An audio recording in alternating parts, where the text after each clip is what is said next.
Good morning friends, myself Girish Sevkani. दोस्तों आज एक जबरदस्त बुक के बारे में बात करने वाले जिसका नाम है atomic habits written by James Clear. So before going ahead with the book I would like to explain the meaning of habits. आखिर हैबिट्स होती क्या है? Habits are nothing but routine और behaviour which is perform regularly. अगर मुझे simple example में देना होगा तो सुबह को उठ के आप ब्रश करते हो। ब्रश करने के लिए आपको रिमाइंडर नहीं देना पड़ता, आप ऑटोमेटिकली उठ के ब्रश करते हो। इसी तरह अगर आप एक अच्छे रीडर हो ना, तो अगर आपको किताब दिख गई तो you will take that book and you will start reading. इसके लिए आपको रिमाइंडर नहीं देना पड़ा, आप ऑटोमेटिकली रीड करने लगे। So this is called habit. इस बुक में दिया गया है quality of your life depends on quality of your habits. तो सबसे पहले we will touch the fundamental parts, that is why tiny changes make big difference. तो इस बुक में दिया गया है, suppose if you plan to get 1% better every day for 1 year, so at the end of the year you will be 37 times better by the time you are done. But अगर उसी जगह आप decide करते हो to get 1% worse per day for 1 year, by the end of the year you will be down to nearly zero. दोस्तों your habits are nothing but compound interest of self improvement. काफी बार आप देखते हो कि आपका money जो पैसा होता है वो मल्टीप्लाई करता है, उसी तरह आपके इफेक्ट्स जो होते हैं ना हैबिट के, वो भी मल्टीप्लाई होते जाते हैं when you keep on repeating them.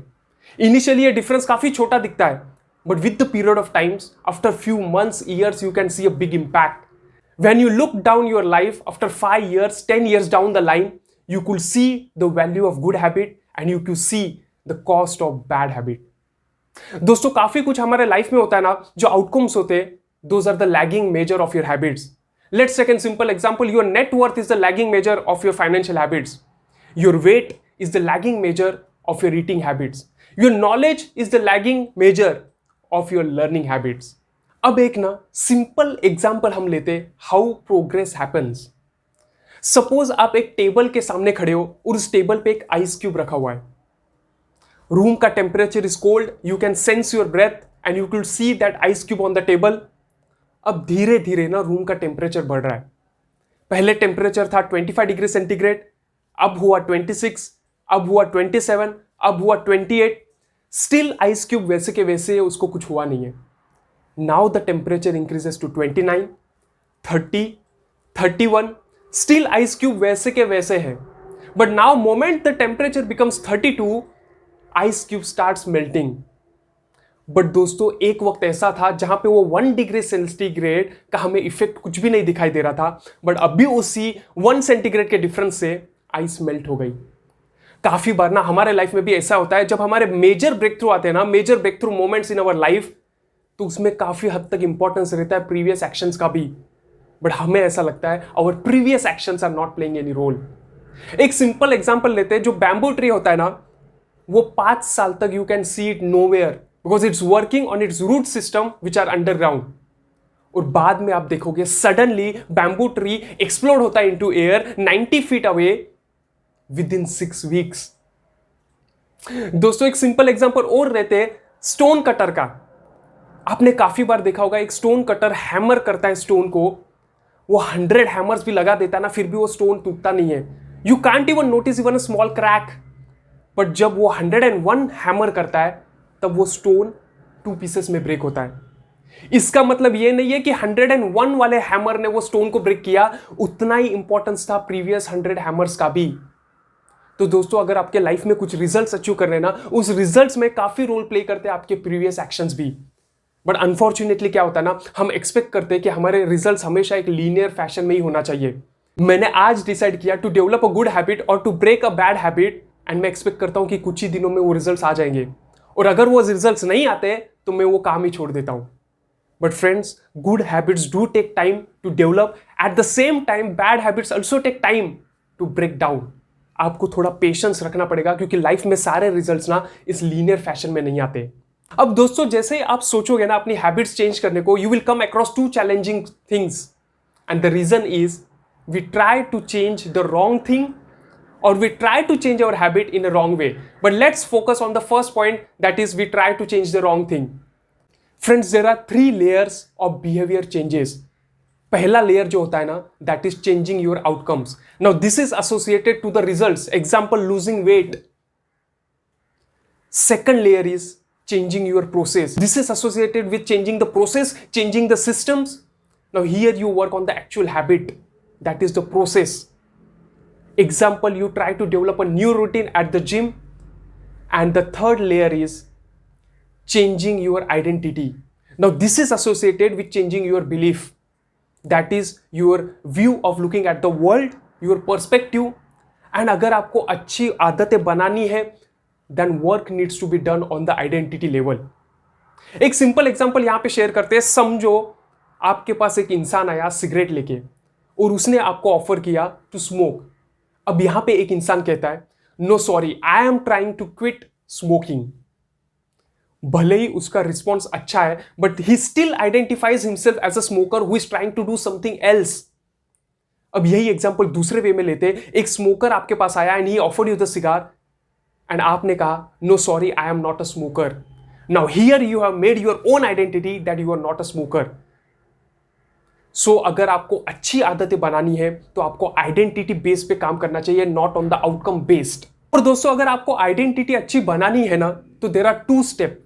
एक तो आपको डिसाइड करना है कि what kind of person you want to become. अब इसके लिए आपको डिसाइड करना है what are your principles, how you want to be as an individual, as a team, as a community, as a nation.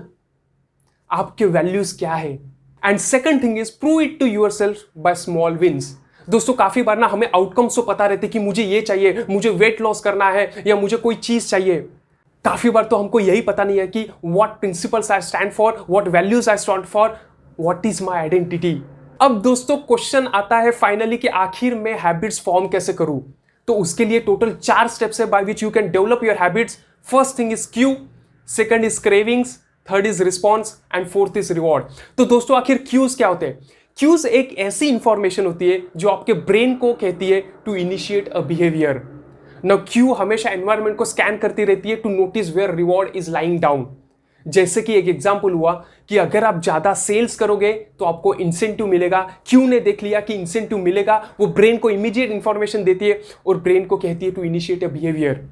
अब क्रेविंग आखिर क्या होता है. तो craving is the motivational force behind every habit. आप motivational videos इसलिए नहीं देखते हो क्योंकि आपको मजा आता है, अच्छा लगता है, बट आप इसलिए देखते हो ताकि आपको सपोर्ट मिले. तो मोटिवेशनल वीडियोस देखने के पीछे का मोटिवेटिंग फोर्स ही यह है, आपको कुछ सपोर्ट मिले. Now response is nothing but the actual habit जो आप करते हो. जैसे आपने जाके मोटिवेशनल वीडियोस देखे, आपने जाके मेडिटेशन किया. And what is reward. Reward is the end goal of every habit. दोस्तों, इस बुक में ना टोटल 4 लॉज दिए गए हैं of behaviour change, and out of which first law is make it obvious. And यहां पे हम एक जबरदस्त एग्जांपल स्टडी करने वाले जो इस बुक में दिया गया है about the Japanese railway system. Friends, if you travel in train in Tokyo और इन जापान, वहां पे एक सिस्टम होता है, वहां पे एक रिचुअल होता है जहां पे ऑपरेटर हर एक ऑब्जेक्ट यहां पे पॉइंट आउट करेगा and he will speak out his command. जैसे कि ट्रेन जब छूटती है and the signal is clear, तब the operator will point out at the green signal and he will say green signal. और जैसे ही train is about to depart और reach at the particular station, operator will point out the speedometer and he will call out the exact speed. जैसे ही train एक station से छूटती है ना, तो operator will look at the time table and he will call out the exact time. इसी तरह बाकी का स्टाफ जो होता है ना स्टेशन पे, वो भी जब ट्रेन छूटती है स्टेशन से, डिपार्ट होती है, तब वो सिग्नल के इधर देखते हैं, सारी चीजों के इधर देखते हैं, give the command that is all clear. अब इस सिस्टम को कहा जाता है पॉइंटिंग एंड कॉलिंग मेथड. और ये सिस्टम इसलिए डिजाइन किया गया है ताकि एक अवेयरनेस क्रिएटेड रहे. आपको पता नहीं होगा, बट इस सिस्टम की वजह से काफी एरर्स डिक्रीज हो गए in the railway system of Japanese. Errors decrease by 85% and accident decrease by 30%. काफी अवेयरनेस और कॉन्शियसनेस क्रिएट किया इस मेथड ने, and this method is called habit scoreboard. आप भी कर सकते हो अपने हैबिट्स का scoreboard by writing down your task. जैसे awake, put off your alarm, go to bath. आपको इसके सामने लिखनी है कि which are the good habits, which are the bad habits, which are the neutral habits, and you can give score to your habits. जो score ज्यादा आता है ना, उससे आपको पता चलेगा whether you are incline more toward the bad habits और you are incline toward the good habits. So pointing and calling method of Japanese railway system come under the habit scorecard method. अगर आपको एक नई habit start करनी है ना, तो there is one more method which is called habit stacking. मतलब आपकी जो एक ऑलरेडी एग्जिस्टिंग हैबिट है ना, उसके ऊपर ही आपको दूसरी हैबिट लगानी है. सो लेट्स से जैसे ही आप ऑफिस से घर आते हो, you are taking down your work shoes, उसी वक्त आपको वर्कआउट के क्लोथ्स पहन ले so that you can go for the exercise. Gratitude का अगर एग्जांपल ले, सो जैसे ही आप डिनर के लिए बैठते हो ना, उसी वक्त you need to thank God for the one good thing happened with you. अगर आप कॉफी के लिए बैठे हो, अगर आपको मेडिटेशन करना है, तो जैसे ही you are pouring coffee into the cup, उसके बाद आपको 1 मिनट के लिए मेडिटेशन के लिए बैठना है। सो ऑलरेडी आप एक टास्क कर रहे हो, उसके पीछे आपने दूसरा टास्क लगा दिया। इसे कहा जाता है हैबिट स्टैकिंग। अब जो दूसरा लॉ है ऑफ बिहेवियर चेंज, इसको कहा जाता है मेक इट अट्रैक्टिव। अगर कोई अट्रैक्टिव अपॉर्चुनिटी दोस्तों आपके सामने से पास बाय हो रही है ना, तो हाई चांसेस है that might become a habit forming. इसका सिंपल एग्जांपल भी लेते हैं ना, जैसे आप सोशल मीडिया पे जाते हो तो कितना instant with in few minutes few seconds आपको लाइक्स मिलने लगते हैं, आपको रिकॉग्निशन मिलता है, आपको प्रेज मिलता है। शायद इतना रिकॉग्निशन और इतना प्रेज आपको घर पे भी नहीं मिलता होगा, ऑफिस पे भी नहीं मिलता होगा। इसलिए आज की जनरेशन काफी एडिक्टेड हो रही है सोशल मीडिया को। Opportunity is passing and that opportunity is attractive, इसलिए वो हैबिट बन जाती है। बार बार पे हम सोशल मीडिया पे जाते हैं टू सी कितने लाइक्स मिले, कितने नहीं मिले। अब दोस्तों इसके पीछे एक साइंस भी है। When you predict that opportunity is rewarding ना, डोपामिन का जो लेवल होता है ना, वो पीक पे जाता है। और जब डोपामिन का लेवल पीक पे जाता है ना, तो आपका मोटिवेशन टू एक्ट वो भी बढ़ जाता है।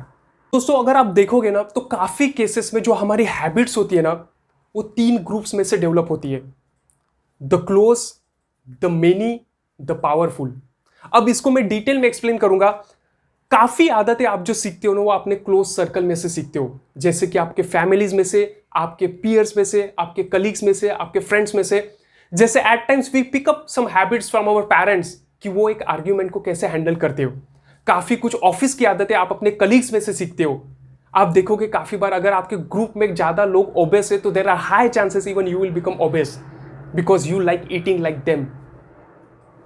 दूसरा ग्रुप है दैट इज मेनी। अब काफी बार जब हमें पता नहीं होता ना कि एक आधी सिचुएशन में कैसे रिएक्ट किया जाए या कैसे एक्ट किया जाए, तो हम क्या करते हैं ना, हम देखते बाकी के लोग कैसे एक्ट करते हैं एंड उसी तरह हम भी एक्ट करने लगते हैं। यहां पे क्या होता है ना, the reward of being accepted is more favourable than the reward of winning an argument.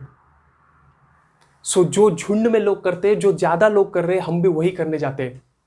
And now third thing is the powerful. काफी बार देखा होगा आपने कि आप जो सक्सेसफुल लोग होते हैं ना, उनकी आदतें कॉपी करते हैं। काफी बार हम मार्केटिंग स्ट्रेटेजीज भी सक्सेसफुल कंपनी की कॉपी करते हैं। सो हमारी अधिकतर हैबिट्स डेवलप होती है from 3 groups, that is the close, the many and the powerful. अब दोस्तों समझिए कि आपके लाइफ में कुछ एक हार्ड हैबिट है और आपको अपने ब्रेन को रीप्रोग्राम करना है। तो एक सिंपल एग्जांपल शेयर करना चाहूंगा कि एक इंसान ना एक दिन व्हील चेयर पे चल रहा था एंड किसी ने उसे कहा कि it's so sad that you are on the wheelchair. But उस बंदे ने कहा कि I am not sad because I am on this wheelchair. इस व्हील चेयर की वजह से ना आई एम लिबरेटेड। अगर ये व्हील चेयर नहीं होता ना, तो मैं उस बेड पे पड़ा रहता और शायद मैं मेरे लाइफ में कुछ भी नहीं कर पाता। सो ये हैबिट थोड़ी हार्ड है, लाइफ के डिफिकल्ट सिचुएशन है, बट उस बंदे का एटीट्यूड देखो, उस बंदे का कॉन्फिडेंस देखो कि उस बुरे सिचुएशन में भी he is finding something which is of a positive. Third law कहता है, वो कहता है मेक इट इजी। लॉ कहता है कि आपको ना धीरे धीरे चलना है, बट आपको पीछे मुड़ के नहीं चलना है। एंड यहां पे दिया गया है लॉ ऑफ लीस्ट एफर्ट। अगर आप जो एक चीज कर रहे हो, अगर आपके बीच में और आपके डिजायर्ड एंड स्टेट के बीच में ज्यादा फ्रिक्शन रहेगा ना, तो it's very difficult to follow that habit. मतलब समझो आपको काम रहना है बट आपको मेडिटेशन ही पसंद नहीं, तो आप मेडिटेशन नहीं कर पाओगे। आपको अगर मैराथन में दौड़ना है बट आपको दौड़ना ही पसंद नहीं, आपको वॉक पे ही जाना पसंद नहीं, तो इट्स वेरी डिफिकल्ट कि आप मैराथन में जा ही नहीं पाओगे। बट अगर आपको प्रोकास्टिनेटिंग को ओवरकम करना है ना, आपको लेजीनेस को ओवरकम करना है, तो यहां पे एक 2 मिनट रूल दिया गया है जो कहता है कि ऑलवेज स्टार्ट स्मॉल। जैसे कि समझो आपको एक बुक लिखनी है, अगर आप एक बार बुक लिखने को बैठोगे ना, तो शायद आपको काफी बोर होगा। You should start with writing a 1 sentence, then maybe 1 paragraph, then maybe 1 page. इस तरह आप चालू करोगे ना, तो शायद आप बुक लिख पाओगे। जैसे अगर आपको पूरी बुक पढ़ के कंप्लीट करनी है ना, तो स्टार्ट विथ एटलीस्ट 1 पेज। धीरे धीरे आपको आदत लगेगी 10 पेज पढ़ने की, 20 पेज पढ़ने की, 100 पेज पढ़ने की, और तब जाके आप पूरी बुक पढ़ सकते हो। अगर आपको मैराथन में दौड़ना है, तो you need to start walking maybe for 5 minutes a day, बाद में जाके 10 मिनट, बाद में जाके 1 घंटा। धीरे धीरे चालू करोगे, तब जाके आप मैराथन में पहुंच पाओगे। So this habit says you need to start small. अब जो चौथा लॉ है that says make it satisfying, इसके अंदर दिया गया है cardinal rule of behaviour change which says that we are more likely to repeat a behaviour if the experience is satisfying. अगर आप कोई चीज कर रहे हो और उसमें आपका एक्सपीरियंस अगर अच्छा रहा ना, तो देयर आर हाई चांसेस आप वो काम, वो बिहेवियर बार बार रिपीट करोगे। लेट्स से अगर आपको हाथ धोना बिल्कुल भी पसंद नहीं, बट आपने हाथ धो लिया just because you like the smell essence of that soap, high chances है वो छोटा एक्सपीरियंस जो सेटिस्फाइंग था ना आपके लिए, उसकी वजह से आपको अच्छा लग सकता है बार बार हाथ धोना भी। What is rewarded will be repeated and what is punished will always be avoided. So दोस्तों, this was everything from the book Atomic Habits, जिस बुक में ऑलरेडी 4 स्टेप्स दिए गए to form your habit, that is cue, cravings, response and reward, and there are 4 laws of behaviour change which is make it obvious, make it attractive, make it easy and make it satisfying. आशा करता हूं ये जो video है on atomic habits आप सबको पसंद आया होगा, और दिल से पसंद आया ना तो सब्सक्राइब जरूर करना। Till then be safe, be healthy, take care and bye bye.